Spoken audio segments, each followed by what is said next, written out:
Eriya Mukama waffe Yesu. I greet you in the name of the Lord Jesus Christ. Mwebale gye mutuusaako engalo. Thank you for whatever you're laying your hands on.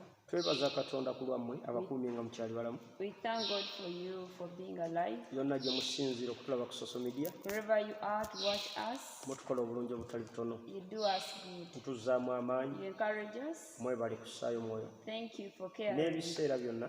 And all the time. Ne ssente ze muteekamu. And the money you put in. Okulaba nga mugoberera. To make sure that you follow Katonda us. waffe akibabalire. Let God bless you for that. Nate olunaku olwaleero. And even today, tuguse ku kyemisana ky'olwaleero. we have come back to the lunch Era time. katweweeyo mu maaso ga And let Katonda. us dedicate our lives Olw'ekyo to God ekiteekeddwa for what is being prepared kisobole otukola obulungi. so that it can do us good. Tutuuke ku kigendererwa kya We Katonda. reach unto the will of God. Omuyinza w'ebintu byonna twagala okwebaza. Almighty God, we want to thank Tukuyita you. omuyinza w'ebintu We byonna. call you Almighty God Kubanga byonna biri wansi w'omukono because gw'obwama. everything is under your mighty Okumanya hand. n'okutegeera. Wisdom and understanding, Okubikkulirwa n'okulungamizibwa. revelation and Taata guidance, byonna biri wansi w'omukono all of gw'obwama. them are under your hand, Omulundi guno Father. omanye emitima gyaffe. At this time, you know our hearts N'okuyaayaana kw'emitima and the gyaffe. yearning of our Tuyamba souls. okuyita mu kigambo kyo Mukama. Help us through your Onyweze word. buli ssekinnoomu Encourage everyone okusinziira wonna w'abaayita according to where he is era fasting n'okuyitibwa kwe bwe kuli. and his calling Yogera eri is. obulamu bwaffe Mukama. Speak unto our Omwoyo Mutukuvu lives. tukwaniriza. Our spirit welcome Mu you linnya lya Mukama waffe Yesu in Kristo. the name of our Lord Jesus Christ. Amen. Amen.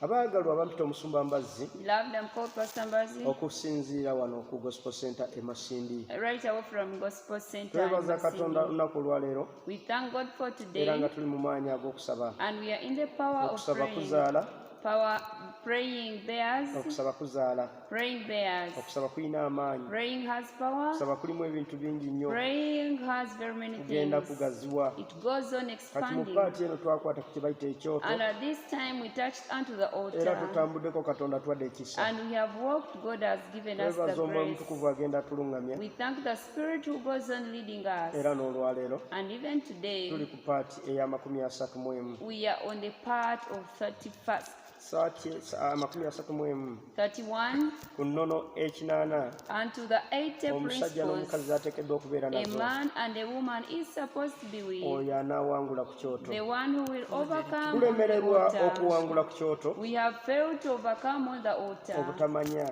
because of lack of ebintu knowledge, bye twetaaga okubeera nabyo. knowing things that we are supposed to be with. Tebiri wala naffe They are not far away from naye us, biri kumpi. but they are very near Naye us. tugenda ne tufuna ekiseera But we get ne time, tufuuka okumanyiira ekyoto kya Mukama. we get acquainted with the altar Ne of tutandika God, okumanyiira ekyoto kya Mukama. and we get acquainted with it, Tutandika okuba nga tukyafunamu. and we no longer receive from there. Gulo twalabye ku paati gye bayita ey'entiisa. Yesterday we saw on the part of fear, Entiisa. the fear. Katonda akolera mu ntiisa. God works in Era fear, entiisa kasita emala okuggwamu. and if the fear goes away, Tulaba ennaku zino, we have seen these ebitundu bye days, tubeeramu, the places we are in, ebiseera bye tubeeramu, the time we are in. waliwo ebitundu by'otuukamu. There are places you reach in. Olunaku olumu Katonda yampa omukisa. One day God gave me the chance. Nagendako ku kizinga ekimu okuweereza. I went onto one island to minister, Naye okunaaba kwannema.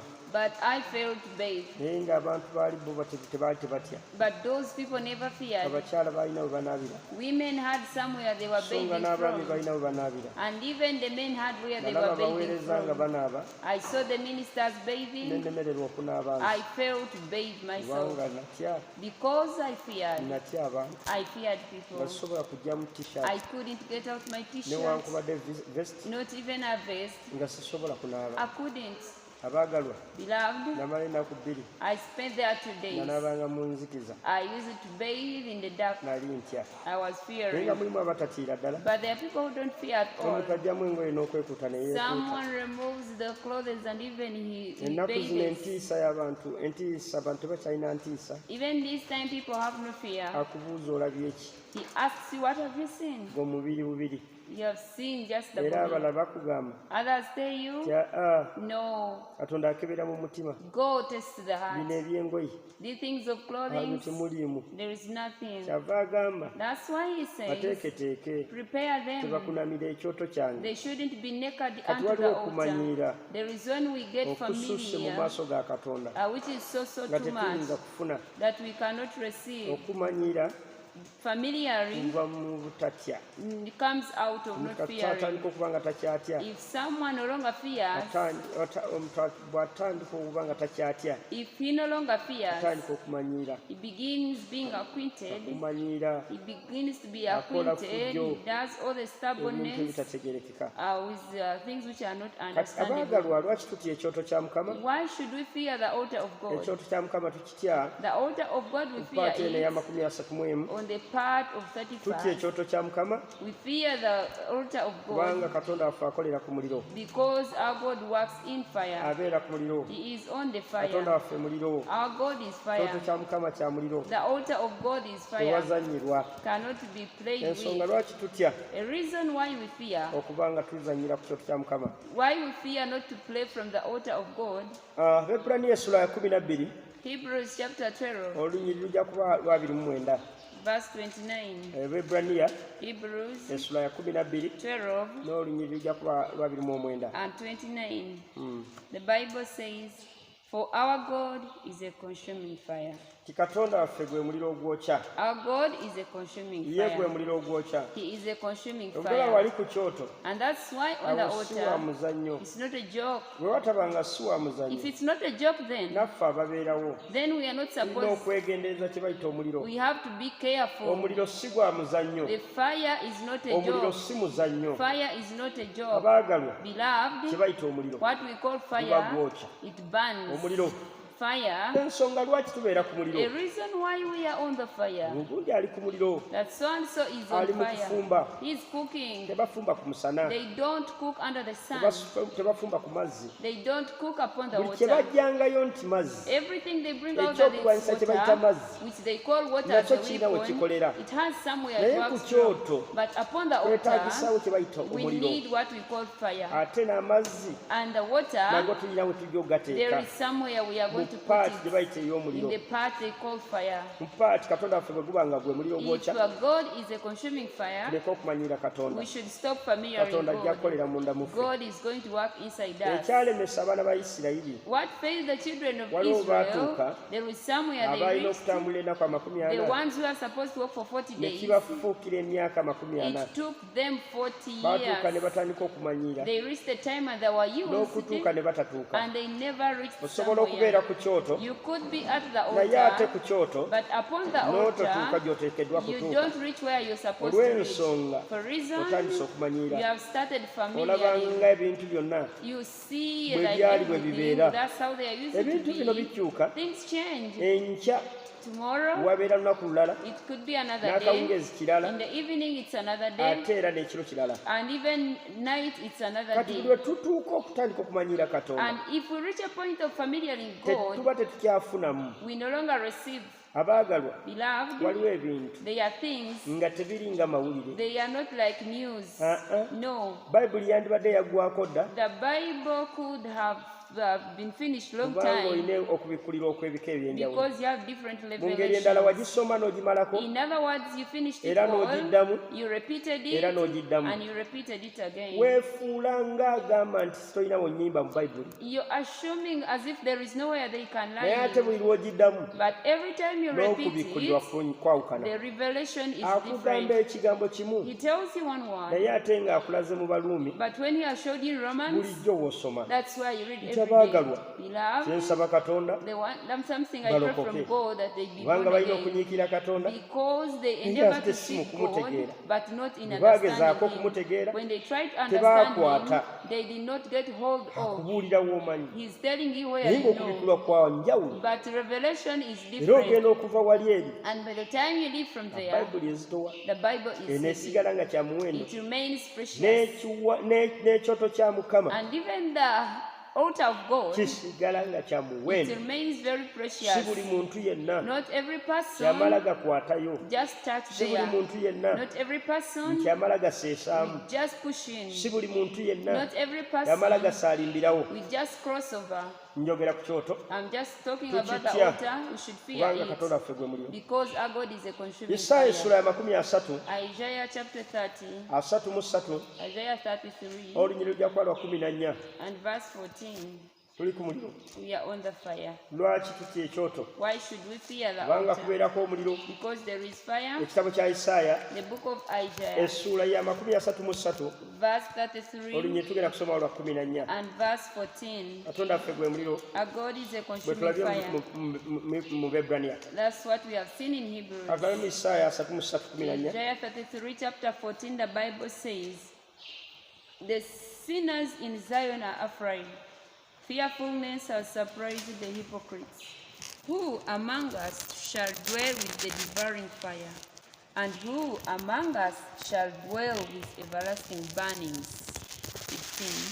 15. He that walks righteously and speaks uprightly, he that despises the gain of oppressions and shakes his hands from holding of bribes and stops his ears from hearing of blood and shuts his eyes from seeing evil, he shall dwell on high. His place of defense shall be the munitions of rocks. Bread shall be given him. His waters shall be sure. Katusomere Bayibuli olunyiriri olw'14 lwokka. Abasiisi ab'omu Sayuuni ne batiina okutukumira kukwasire abatamanyire abatali kutiina Ruhanga noho omulitwe arakyokya noho omulitwe arataahaga hamu n'omuuro oguru kwokya nambere guli noha omulitwe arataahaga nambere hali okwokya okutahwaho. Abalina ebibi abali mu Sayuuni batidde okukankana kungi kugudde kuba tatya Katonda. Ani kufe alituula awali omuliro ogwokya. Ani kufe alituula awali omuliro ogwokya. Ani kufe alituula awamu n'okwokya okutaliggwaawo. Ani kufe? Who among us? Abaagalwa, Beloved, ayina ekibi, the one who has sinned, omuliro gumwokya fire burns him. n'avaawo He gets off ng'ayogera bubi when he's speaking eri evil ekyoto, upon era against the avaawo altar, and obutasobola kusembera. he lives and cannot draw Wali close. olinnyeko mu paati gye bayita kusaba ne weeyongerayo ng'ofuba okulaba okola obutuukirivu. Have you ever left the part of praying and you make sure that you want to do Buli righteousness? muntu yenna Every person bw'obadde olabanga mukwano gwo you've been seeing as your atandika friend okugolokoka, begins rising up. lwaki oyingidde mu buliro Why you've entered in fire, ati guba gutandika okumwokya. and then that fire has begun Musobola burning that obutakwatagana. person. You may not join together. Ate abafuba okulaba nga bakwatagana naawe And those who make sure they join together bayambibwa with you, olw'omuliro kubanga oba ofuuse omuliro. they are helped because you are turning Katonda to waffe be gwe muliro fire. gwokya. God is fire. Olunaku lwali lumu It was one olwo day, bamuyitanga abasajja baali basatu they were 3 men abaasuulibwa mu muliro. who were thrown in the Sijja fire. kuboogerako mannya gaabwe, I'm not going to speak their wandiba nga names. gwe oli ku muliro Maybe you're the one in era the nga bakusuulako mu fire, muliro. or they have never thrown Eyinza in okuba nga fire. famire yammwe, It could be your eyinza family, okuba nga kkanisa. it could be your Naye bwe church. babasuula mu muliro, But when they threw you in fire, abaabasuulayo mu the muliro ones who threw ne there, muyita Katonda, when you called ne upon yeetaba God nammwe, and He mingled with omuliro ne you, gutabookya. the fire did not Ate burn abaabasuula mu you. muliro, And those who threw you omuliro ne there, gubookya. the fire burnt Kati ate them. omuliro bwe guba gwokya, Now, when the fire burns, tegwokya ono it yekka, does not only burn this akugolokokeddeko, person who has risen against you, gwokya n'abaana be, it burns even his gwokya ne children, bizinensi ye. even burns his Kati business. n'abaagalwa, Now, tutya beloved, Katonda, we fear God, tutya ekyoto, we fear the kubanga altar, kubeerako omuliro. because there is Ani fire. alituula okumpi Who n'omuliro? will sit near the fire? Beera n'omuliro, Be with fire. omuliro gwo gwake, Let your fire burn. kkiriza okukola obulungi. Allow to do good. Obubi Evil buzikiza omuliro. destroys the fire. Kakati tambula mu muliro. Now walk in the fire. Ekyamateeka Deuteronomy essula 4 chapter 4 olunyiri olwabiri mu 4. and verse 24. Deuteronomy chapter 4 and verse 24. The Bible says, "For the Lord thy God is a consuming fire, even a jealous God." 25. When you shall beget children and children's children, you shall have remained long in the land, and shall corrupt yourselves, and make a graven image or the likeness of anything, and shall do evil in the sight of the Lord thy God, to provoke him to anger. Nti kubanga Mukama Katonda wo gwe muliro ogwokya, Katonda ow'obuggya. Katonda wo gwe muliro ogwokya. Your God is a consuming fire. Ate Katonda ow'obuggya. Even a jealous God. Kati Katonda bw'abanga wa buggya. If God is a jealous God, bwe weegatta ne Katonda ku kyoto, whenever you mingle yourself with God on the altar, He begins fighting with you. He begins fighting for you. You begin expanding. You begin consuming. You begin enlarging, fattening. You begin rising up. You begin to be otandika okutegeerekeka, you begin to be understood. otandika okufulumya, you begin to release ebigambo ne the bitegeerekeka words and understood. ng'edda As a long time they were using not understand you. Because Mukama Katonda wo your God gwe muliro ogwokya, is a consuming fire. Katonda wo wa buggya. Your God is a jealous Kakati God. bw'atandika okulwana, Now if he begins atandika fighting, okulwanirira, he begins fighting Katonda wa for you. buggya, God is a jealous God. awalana, He hates. awalana. He hates. Katonda wa buggya Our God, atandika olutalo he begins a battle n'alumaliriza. and then he finishes. Kati si wa muzanyo, He is not a joke. akukulembera He leads you yonna gy'ogenda. wherever you go. Katonda wa buggya. Our God is a jealous Tutya kye God. bayita ekyoto. Let us fear what we call an altar. 31 tutya ekyoto, we fear kubanga the Katonda waffe altar because our God muliro ogwokya, is a consuming ate wa fire buggya. and is jealous Kakati God. tayagala kintu Now he kyonna doesn't need anything ekitateredde which is not upright okumusemberera to draw close to him paka lw'oterera. until you're Embeera upright. osobola ogiyitamu, A situation you can pass buli lw'oyita mu through mbeera it, anytime you pass through oyongera it, kwetereeza, you continue making yourself oyongera right. kwetereeza. You continue making yourself Waliwo right. mukwano gwange There is my friend. yali ng'asomera Kasese, yavanga Kasese He came from naye Kasese. nga batambulira They mu were baasi. they were used to travel Ebiseera in ebyo a bus. baasi ze zabeerangawo Long time the buses were baziyitanga za there. UTC. They were called UTC. Izi yali entambula, That was the means of amaze transport. primary, He had finished ajoyininze primary senior. and he had joined secondary. Abaagalwa, Beloved, bwe yatambulanga emmotoka zaabanga zijjudde, when he walked, the buses could be naye full. nga mu nkubo muno mwe beekwata. But in the corridor, they could Waggulu join eno waabeerangayo themselves. omuti gwe baakwatangako, Up there, there was a pole they used to handle. so n'abalala baakwatanga ku ntebe bwe And bati. others, they could just support themselves on the chairs. Yayambibwanga n'atuula ng'alengerako eri mu He maaso, was helped and he could see forward. yakoowanga nnyo. He used to be very Kiki tired. ekyasinga omukooya? Why? Buli lwe yalabanga emmotoka yeewuuza, Whenever he could see the vehicle yalowoozanga bending, nga ye y'avuga, he thought he's the one driving. n'agisikayo And bw'ati. then he tries to pull it Yagenda over. okulaba nga bagenda okukoona omuntu, He saw when they were going to kneel N'asika someone, entebe, n'asika, then he n'asika. pulls the kakati chair. yakoowanga Now nnyo. he used to get tired Yali so si much. yavuga. He was not the one Omulimu gwe driving. gwali gwa kutuula. His work was to sit Omulimu down. gwe gwa kujja ku kyoto, Your work is to come on the si gwa altar, kusala nsobi. not to Omulimu judge. gwe gwa kujja ku kyoto, Your work is to come on the si gwa altar, kutereeza. not to make Omulimu things gwe gwa right. kwetereeza gwe. Yours is to make yourself right. Abaagalwa tereera Beloved, be right mu nnyumba ya in the Mukama. house of Bw'oba God. ng'ozze ku kyoto kya If you Mukama, come in the altar of God, tereera. be upright. Omubulizi ava agamba, That's why the Ecclesiastes nyiikiranga nnyo nnyini says that okukuuma ekigere kyo endeavor to keep your bw'ogenda mu feet yeekaalu ya when you're Mukama. going in the house of Yeekaalu God. kyoto. The temple of God is an Si altar. muzannyo. It's not a joke. Tufuna ki What do we get bwe tutya Katonda? if we fear Nga God? tetunnatuuka But before we ku reach paati eya 32, on the 32 parts, njagala onsomere mu kyamateeka essula 9. Deuteronomy, let us read Deuteronomy chapter 9 Olunyiriri lujja kuba lwakusatu. and verse 3.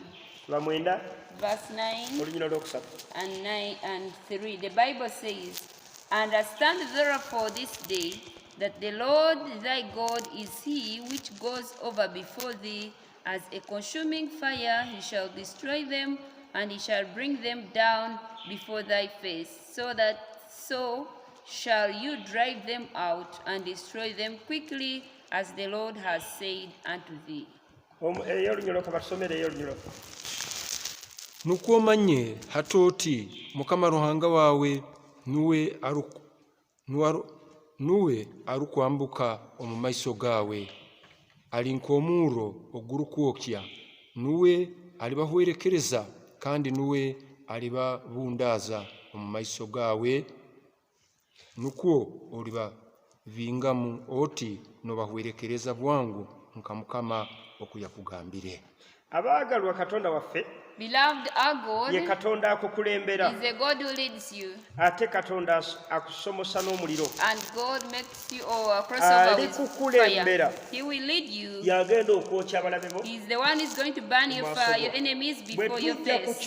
If we come onto the altar, we become Bwe fire. tujja ku kyoto When we come on the tujja kutabagana ne altar, we Mukama. come to join Bwe with tutabagana ne God. Mukama, When we join with tufuuka God, omuliro. we become fire. Njagala kuba muliro. I want to be Oba oyagala fire. okuba muliro, If you want to be genda ku fire, kyoto kya Mukama. go onto the altar of Kola God. ebigendeddwako Do the needful, by'oteekeddwa okukolerako. what you're supposed to do. Ogenda Be kufuuka there. kye bayita omuliro You will ogwokya. become a fire. Katwengere tulabe mu maaso. Let us see forward. Abaagalwa, Beloved, tufuna ki what do we get bwe tutya? when we fear? Omuntu yenna Any person, bw'oba ng'otandise okutya Katonda, if you have started to fear kasita otandika God, okutya Katonda, when you begin fearing God, munda ne mu bigambo by'ofulumya inside and the words you release bitandika out, okukyuka. they begin changing. Bitandika okukyuka. They begin changing. Bitandika okukyuka. They begin Wennyini otandika changing. okukyuka. You yourself, you begin to change. 32 32. tutya bwe tutya Katonda, When we fear God, kiki kye tufuna? what do we get? Atuwa ekisa, He gives us the atuwa grace. omukisa. He gives us a Buli lwe blessing. tutya Katonda, Whenever we fear God, mukisa.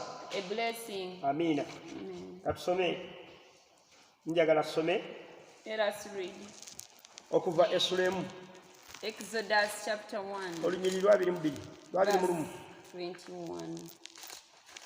Exodus chapter 1 and verse 21. The Bible says, "And it came to pass, because the midwives feared God, that he made them houses." 22. "And Pharaoh charged all his people, saying, Every son that is born you shall cast into the river, and every daughter you shall save alive." Ey'olunyolo Ruhanga yakola kurungi abasehenyi, abantu bakanya bafuuka b'amaani maingi, kandi kyahika baita abasehenyi bakatiina Ruhanga yabafuura enju. abaagalwa, Beloved, olunyiriri luno olw'abirimu 21st verse. nti awo kubanga Abayisirayiri baatya Katonda n'abawa abaana baatya. They feared. Olunyiriri luno lunsomere mu paati ey'Oluzungu olw'abirimu. "And it came to pass, because the midwives feared God, that he made them houses." Eno yabawa mayumba era ng'erina engeri gy'ekyusizaamu. Katumale okugatta ennyiriri zino nti awo kubanga abazaalisa baatya Katonda n'abawa abaana. Ey'olunyolo egambye eti Akabafuura enju. yabafuula ennyumba. Olaba kye bayita obukuumi. Do you see what we call protection, fearing? Abawadde omukisa, He has given them a abateekeddewo blessing. ekisenge He had put their wall abatasobola kubayingiramu. where they could not enter in them. Tebaatya muntu, They never feared the Batya human being. Katonda. They feared God. tebatta baana. They did not kill the Ennaku children. zino These days, abantu tebakyatya Katonda, people no longer fear batta God. baana. They kill children. Yayita mu bazaalisa, He passed through the midwives. muggyemu abaana bonna, Come and remove all the mutte buli children. mulenzi yenna. Kill every boy. Jjukira buli lwe bajjawo And abalenzi, remember, when they remove the boys, ensi tejja kweyongerako. the world will not add on. Bwe tutya Katonda, When we fear God, atuwa ekisenge, He gives us a Atuwa wall, omukisa, He gives us a atugaziya mu blessing, byonna. He expands us in Okutya everything. Katonda. Fearing God. tya Katonda, Fear God. ebintu ebisinga obungi Very many things, bigenda kukolebwa. they are going to be done. Bwe tutya Katonda, When we fear God, 34, atuwonya. He heals us. Bwe tutya Katonda, When we fear God, atuwonya. He heals us. Zabbuli Psalms 91 91 olugero olusooka and the first verse. 34. Psalms 91 verse 1, the Bible says, "He that dwells in the sacred place of the Most High shall abide under the shadow of the Almighty." Era maaso. 2, "I will say of the Lord, He is my refuge and my fortress, my God in whom I trust." 3, "Surely He shall deliver thee from the snare of the fowler and from the noisome pestilence.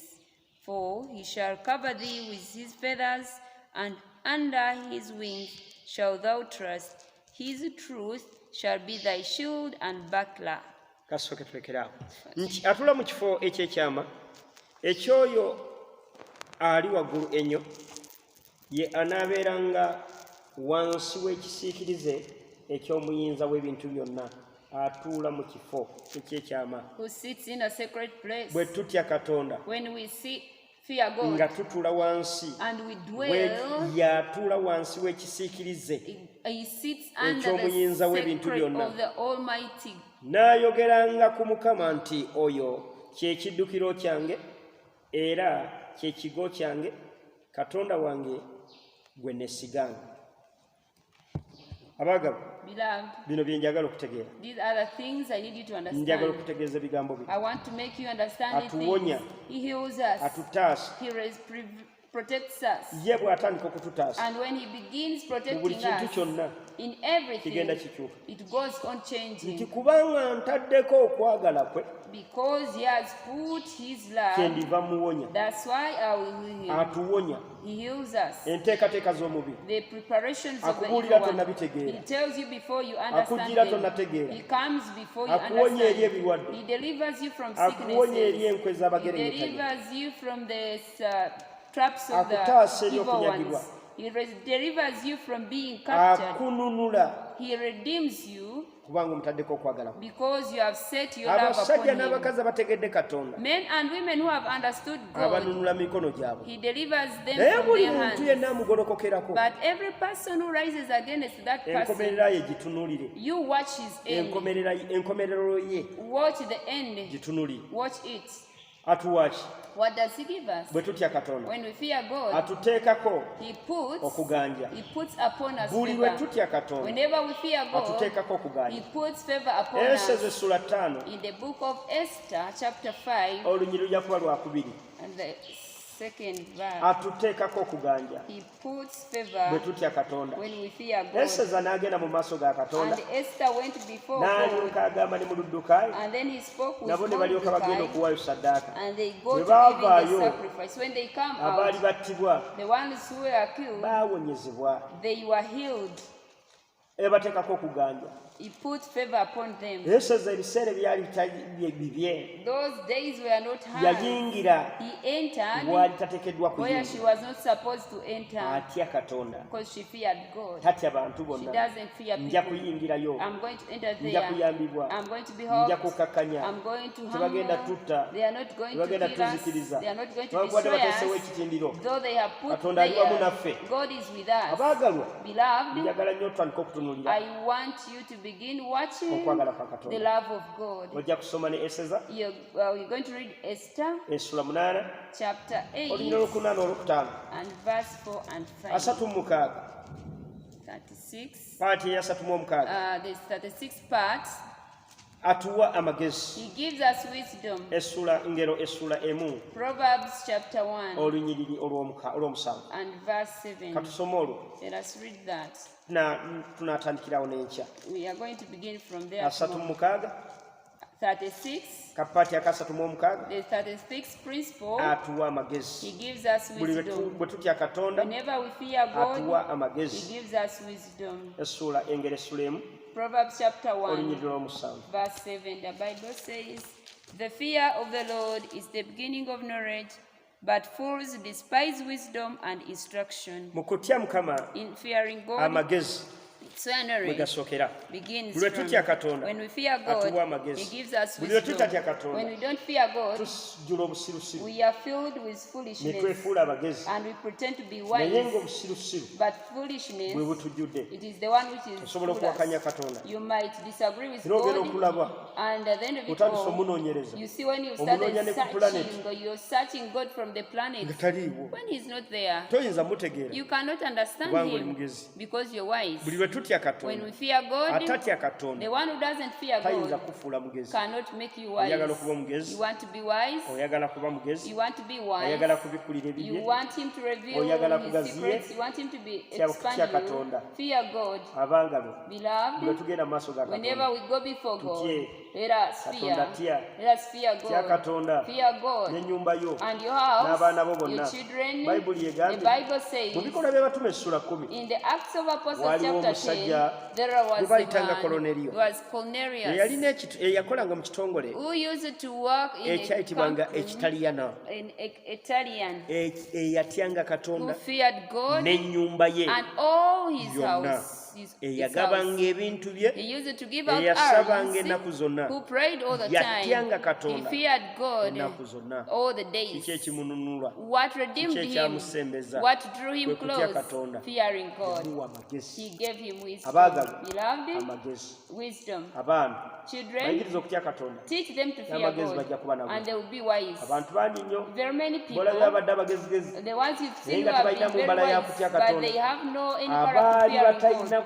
Abaali batya The Katonda ones who are fearing ne God, babayamba kati. now they're the ones who are Oyagala helping okuyamba them. abangi? You want to help many? Tya Katonda. Fear God. Abantu bangi nnyo Very many people, babeera ku kyoto they are onto the ne altar, batakyuka. they don't change. Abantu bangi nnyo Very many people, babeera ku kyoto they are onto the ne altar, bayonoonekera ku kyoto they are ne spoiled, bafuuka abalabe they b'ekyoto become enemies of the naye nga altar, nga tebavaawo, but they don't bo live. babeera ku kyoto. They are always on the Paati eya altar. 37 The 37th part, gwe tujja okutandikira that's where olunaku we are going to begin from Katonda omuyinza tomorrow. w'ebintu byonna, Almighty God, tutya we fear okutya okw'obwa Katonda of God. ne ku mulundi guno At Mukama this time, we Lord, tubadde tusobola kutuuka where we couldn't oba we reach, tubadde tutuuka or where we are ne we reaching, tusabimbira and then where we nga are crossing tetuteekeddwa over, kusaagambirawo, and we are not supposed to. otusaasire. Forgive us, Lord. Sumulula abasajja n'abakazi, Deliver men and women. taasa abasajja n'abakazi Rescue men and mu maka women. gaabwe entiisa In lekeberemu, their families, mu let baana fear baabwe be leka entiisa there. yabwe In their ebeeremu, children, mu let mirimu fear gy'emikono be gyabwe there. mu In ntiisa the ebeeremu, works of their hand, let nga fear baweereza be Katonda there. entiisa yo, When they are serving God, let lekebeereyo your ayi fear Mukama, be there. mulumiriza ddala erinnya ly'Omukama, Exalt your name, tugirawo Lord. ddala olugezigezi We lwonna remove all the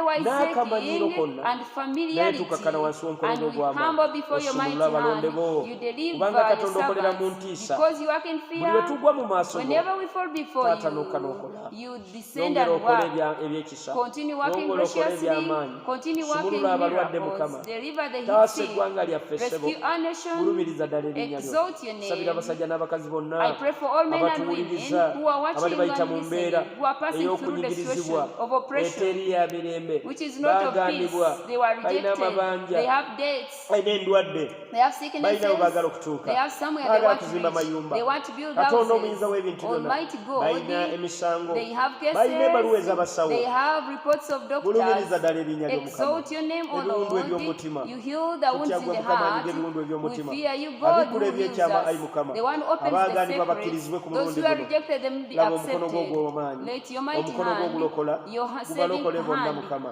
save Mbasabira them. ekisa kya I Katonda pray for the grace of n'obukuumi bwa God Katonda and protection bubeere of ku bulamu God bwabwe be upon mu their lives. Kristo Yesu In omwana wa Christ Katonda omulamu. Jesus, Nsabye. I've prayed. Amiin. Amen.